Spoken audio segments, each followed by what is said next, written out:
Hello everyone, welcome back to my YouTube channel simple life with Pavi. ಇವತ್ತು super tasty ಆದಂತಹ ಉಪ್ಪಿಟ್ಟು ರೆಸಿಪಿನ ತೋರಿಸ್ತಾ ಇದ್ದೀನಿ. ಯಾವ ರೀತಿ ಕ್ವಿಕ್ ಆಗಿ ಈಸಿಯಾಗಿ ಹಾಗೆ ಟೇಸ್ಟಿಯಾಗಿ ಮಾಡೋದು ಅಂತ ಈ ವಿಡಿಯೋದಲ್ಲಿ ತೋರಿಸಿದ್ದೀನಿ. ವಿಡಿಯೋ ತುಂಬಾನೇ ಇಷ್ಟ ಆಗುತ್ತೆ, ಸೊ ಕೊನೆವರೆಗೂ ನೋಡಿ. ಉಪ್ಪಿಟ್ಟು ಅಂದ್ರೆ ತುಂಬಾ ಜನಕ್ಕೆ ಇಷ್ಟನೇ ಆಗೋದಿಲ್ಲ. ಸೊ ನಾನ್ ಹೇಳಿರೋ ರೀತಿ ಮಾಡಿದ್ರೆ ಉಪ್ಪಿಟ್ಟು ಯಾರು ಬೇಕಂದ್ರೆ ತುಂಬಾನೇ ಇಷ್ಟಪಟ್ಟು ತಿಂತಾರೆ, ಹಾಗೆ ತುಂಬಾನೇ ಹೆಲ್ದಿಯಾಗಿ ಕೂಡ ಇರುತ್ತೆ.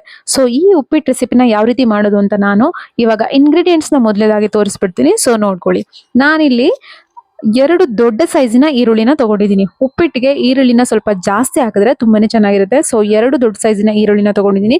1 ಟೊಮೆಟೊ ತಗೊಂಡಿದ್ದೀನಿ ಸಣ್ಣದು, ಹಾಗೆ ಕೊತ್ತಂಬರಿ ಸೊಪ್ಪು, ಇದು ಸಬ್ಬಕ್ಕಿ ಸೊಪ್ಪು, ಹಾಗೆ ನಿಮ್ಗೆ ಎಷ್ಟು ಬೇಕೋ ಖಾರಕ್ಕೆ ಅಷ್ಟು ಹಸಿಮೆಣಸಿನಕಾಯಿ, ಒಗ್ಗರಣೆಗೆ ಕಡಲೆಬೇಳೆ, ಹಾಗೆ ಸ್ವಲ್ಪ ಒಗ್ಗರಣೆಗೆ ಕರಿಬೇವಿನ ಸೊಪ್ಪು. ಸೊ ಮೊದಲನೇದಾಗಿ ಒಂದು ಪಾತ್ರೆನ ಬಿಸಿ ಆಗೋದಕ್ಕೆ ಇಟ್ಟಿದ್ದೀನಿ. ಸೊ ಅದು ಬಿಸಿ ಆಗಿದ ನಂತರ ನಾನು ಅದಕ್ಕೆ 1 ಟೇಬಲ್ ಸ್ಪೂನ್ ಎಣ್ಣೆನ ಆಡ್ ಮಾಡ್ಕೊತೀನಿ. ಎಣ್ಣೆ ಬಿಸಿ ಆಗಿದ ನಂತರ ನಾನು ಅದಕ್ಕೆ ರವೆನ ಹಾಕೊಂತೀನಿ. ಈ ಜನಕ್ಕೆ ಮಾಡ್ತಾ ಇದ್ದೀರಾ ಅದನ್ನ ನೋಡ್ಕೊಂಡು ನೀವು ರವೆನ ಸೇರಿಸ್ಕೋಬೇಕು. ರವೆ ಜೊತೆ ನಾನು ಇಲ್ಲಿ ಏನಪ್ಪ ಹಾಕಿದ್ದೀನಿ ಅಂತಂದ್ರೆ 1/4 ಸ್ಪೂನು ನಾನಿಲ್ಲಿ ಜೀರಿಗೆನ ಸೇರಿಸ್ಕೊಂಡಿದ್ದೀನಿ. ಉರಿಬೇಕಂದ್ರೆ ಈ ರೀತಿ ಜೀರಿಗೆನ ಸೇರಿಸ್ಕೊಳ್ಳೋದ್ರಿಂದ ಫ್ಲೇವರ್ ತುಂಬಾನೇ ಚೆನ್ನಾಗಿರುತ್ತೆ, ಟೇಸ್ಟ್ ಕೂಡ ನಿಮ್ಗೆ ತುಂಬಾನೇ ಡಿಫ್ರೆಂಟ್ ಆಗಿ ಚೆನ್ನಾಗಿ ಬರುತ್ತೆ. ಸೊ ನೀವು ಎಷ್ಟು ಕ್ವಾಂಟಿಟಿಯಲ್ಲಿ ರವೆನ ಯೂಸ್ ಮಾಡ್ತಾ ಇದ್ರೆ ಅದನ್ನ ನೋಡ್ಕೊಂಡು ನೀವು ಆಡ್ ಮಾಡ್ಕೊಳ್ಳಿ. ನಾನು ಸ್ವಲ್ಪನೇ ಮಾಡ್ತಾ ಇರೋದ್ರಲ್ಲಿ ಇಬ್ರಿಗೋಸ್ಕರ ಮನೇಲಿ 1/4 ಟೀ ಸ್ಪೂನು ಜೀರಿಗೆನ ಸೇರಿಸ್ಕೊಂಡಿದ್ದೀನಿ. ಯಾವ ರೀತಿ ಹುರ್ಕೋಬೇಕು ಅಂತಂದ್ರೆ ಸ್ವಲ್ಪ ಕಲರ್ ಚೇಂಜ್ ಆಗ್ಬೇಕು, ಒಳ್ಳೆ ಘಮ ಬರಬೇಕು.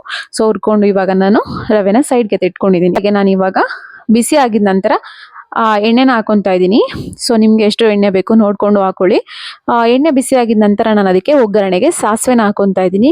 ಸಾಸಿವೆ ಸಿಡಿದ ನಂತರ ನಾನು ಅದಕ್ಕೆ ಒಗ್ಗರಣೆಗೆ ಕಡಲೆಬೇಳೆನ ಹಾಕೊಂಡು, ಇದು ಕೂಡ ಒಳ್ಳೆ ಫ್ಲೇವರ್ನ ಕೊಡುತ್ತೆ.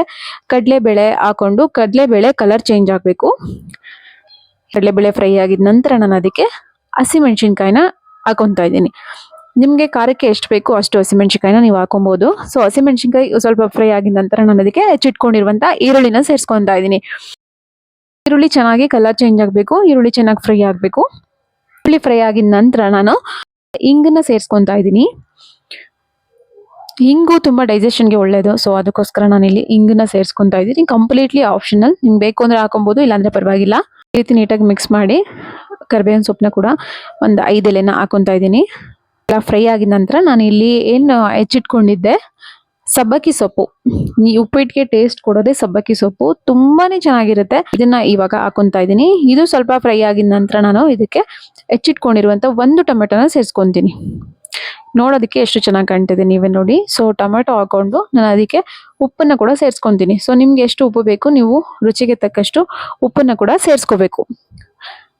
ಇಲ್ಲಿ ನಾನು ಯಾವುದೇ ರೀತಿಯ ತರಕಾರಿ ಏನು ಯೂಸ್ ಮಾಡಿಲ್ಲ. ಇದು ತುಂಬಾನೇ ಸಿಂಪಲ್ ಆಗಿ ಮಾಡುವಂತ ಉಪ್ಪಿಟ್ಟು ಆಗಿರೋದ್ರಿಂದ ನಾನು ಯಾವುದೇ ರೀತಿಯ ತರಕಾರಿ ಆಗ್ಲಿ ಕಾಳುಗಳಾಗ್ಲಿ ಏನನ್ನು ಯೂಸ್ ಮಾಡಿಲ್ಲ.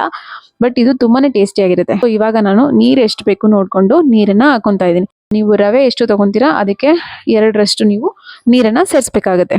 ಇವಾಗ ನೀರು ಚೆನ್ನಾಗಿ ಕುದಿ ಬರಬೇಕು. ಸೊ ಈ ಟೈಮಲ್ಲಿ ನೀವು ಬೇಕಂದ್ರೆ ಉಪ್ಪು ಅಥವಾ ಖಾರನ ನೋಡ್ಕೊಂಡು ನಿಮ್ಗೆ ಎಷ್ಟು ಬೇಕು ಹಾಕೋಬಹುದು.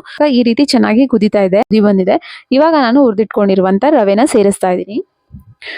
ನೀವು ಬೇಕಂದ್ರೆ ಸ್ವಲ್ಪನೇ ರವೆನ ಹಾಕಿ ಮಿಕ್ಸ್ ಮಾಡ್ಕೊಬಹುದು, ಗಂಟಾಗತ್ತೆ ಅನ್ನೋ ಭಯ ಇದ್ರೆ. ಸೊ ನಾನಿಲ್ಲಿ ಒಂದೇ ಸಲ ಹಾಕಿ ಈ ರೀತಿ ಮಿಕ್ಸ್ ಮಾಡ್ಕೊಂಡೆ. ಎಷ್ಟು ಚೆನ್ನಾಗಿದೆ ಉಪ್ಪಿಟ್ಟು ಅಂತ. ಲಾಸ್ಟಿಗೆ ಇಲ್ಲಿ ಕೊತ್ತಂಬರಿ ಸೊಪ್ಪು ಕಟ್ ಮಾಡಿ ಇಟ್ಕೊಂಡಿರುವಂತ ಕೊತ್ತಂಬರಿ ಸೊಪ್ಪನ್ನ ಸೇರಿಸ್ತಾ ಇದ್ದೀನಿ. ಸೊ ಈ ರೀತಿ ಮಿಕ್ಸ್ ಮಾಡಿ ಮೇಲೆ ಒಂದು ಪ್ಲೇಟ್ನ ಮುಚ್ಚಿ 2 ನಿಮಿಷ ಬಿಟ್ರೆ ಸಾಕು. ತುಂಬಾನೇ ಚೆನ್ನಾಗಿರುವಂತ ಹೆಲ್ದಿ ಆದಂತ ಉಪ್ಪಿಟ್ಟು ರೆಡಿ ಆಗ್ಬಿಡುತ್ತೆ. ಇಷ್ಟ ಆಗಿದೆ ಅಂತ ಅನ್ಕೊಂತೀನಿ. ಪ್ಲೀಸ್ ಸಬ್ಸ್ಕ್ರೈಬ್ ಮಾಡ್ಕೊಳ್ಳಿ, ಸಪೋರ್ಟ್ ಮಾಡಿ. Thank you.